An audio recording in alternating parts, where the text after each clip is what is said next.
नमस्कार. मी सौरभ संजय खरे, जनता सहकारी बँकेच्या KYC AML विभागामध्ये वरिष्ठ अधिकारी म्हणून काम करतो. आज जनता सहकारी बँकेच्या अंडरस्टँडिंग द KYC या मालिकेतील चौथ्या भागात मी आपलं स्वागत करतो. जनता सहकारी बँक आपले अमृत महोत्सव वर्ष साजरा करत आहे आणि अमृत महोत्सवी वर्षाच्या मी आपणा सर्वांना शुभेच्छा देतो. आज आपण या चौथ्या भागात CKYC बाबतची माहिती जाणून घेणार आहोत. कोणताही ग्राहक ज्यावेळी बँकेमध्ये व्यवहार सुरू करण्यासाठी येतो त्यावेळेला बँकेकडून ग्राहकाकडे KYC आणि अनुषंगिक माहिती ही मागितली जाते. KYCच्या प्रक्रियेमध्ये ग्राहकांकडून जी कागदपत्रे आणि माहिती ही सादर केली जाते ती माहिती केंद्रीय पद्धतीने नोंदवणे भारतातील सर्व आर्थिक संस्थांना बंधनकारक आहे. संपूर्ण देशामध्ये KYCची केंद्रीय पद्धतीने नोंदणी करण्यासाठी केंद्रीय संस्थेची स्थापना केली आहे. सरसाई ही भारत सरकारची कंपनी असून KYCच्या केंद्रीय पद्धतीने नोंदणी करण्यासाठी भारत सरकारने त्यांना अथॉरिटी दिली आहे. रिझर्व्ह बँकेच्या नियमांनुसार KYC बाबतची माहिती आणि कागदपत्रे यांची सेंट्रल रजिस्ट्रीकडे नोंद करणे बँक आणि ग्राहक यांच्यात अकाउंट बेस्ड रिलेशनशिप चालू झाल्यापासून 10 दिवसाच्या आत करणे बँकेस बंधनकारक आहे.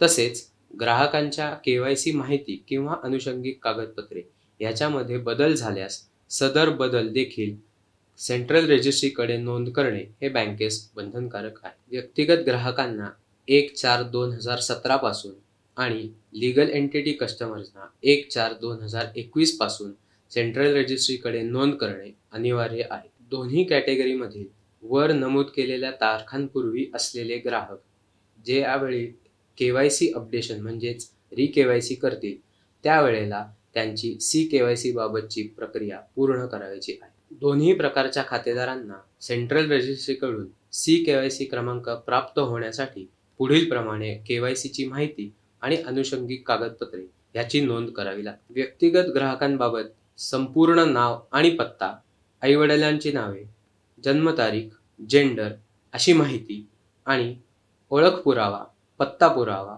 अद्ययावत फोटो यासह पॅन कार्ड अशी कागदपत्रे आवश्यक असतात. अशी सर्व कागदपत्रे आणि अनुषंगिक माहिती डिजिटल स्वरूपामध्ये सरसाईकडे नोंद केल्यानंतर CKYC क्रमांक प्राप्त केला जातो. तर कायदेशीर अस्तित्व असलेल्या सर्व ग्राहकांसाठी संपूर्ण नाव, रजिस्टर्ड ॲड्रेस, एस्टॅब्लिशमेंट डेट अशी माहिती आणि पत्ता पुरावा, रजिस्ट्रेशन लेटर आणि पॅन कार्ड अशी कागदपत्रे आवश्यक असतात. अशी सर्व माहिती आणि कागदपत्रे डिजिटल स्वरूपात सेंट्रल रजिस्ट्रीकडे नोंद केल्यानंतर CKYC क्रमांक प्राप्त केला जातो.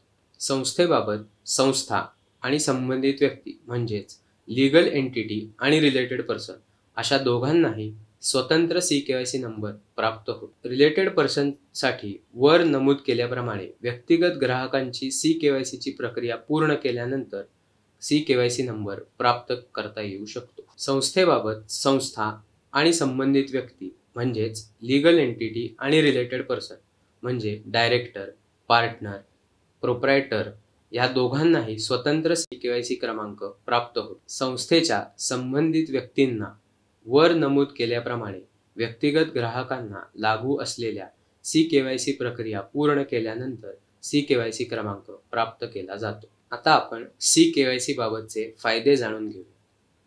KYC बाबतची माहिती आणि अनुषंगिक कागदपत्रे ही सरसाईकडे नोंद झाल्यानंतर प्रत्येक ग्राहकाला 14 अंकी असा युनिक CKYC नंबर प्राप्त होतो. भारतामध्ये एका ग्राहकाला 1 असाच नंबर दिला जातो. संपूर्ण देशामध्ये कोणत्याही संस्थेमध्ये आर्थिक व्यवहार करतेवेळी हा CKYC नंबर देता येऊ शकतो व अशा वेळी KYC कागदपत्रे प्रत्यक्ष असणे हे आवश्यक नाही.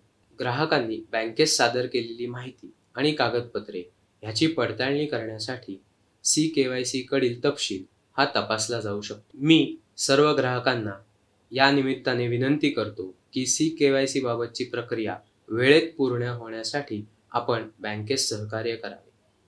धन्यवाद.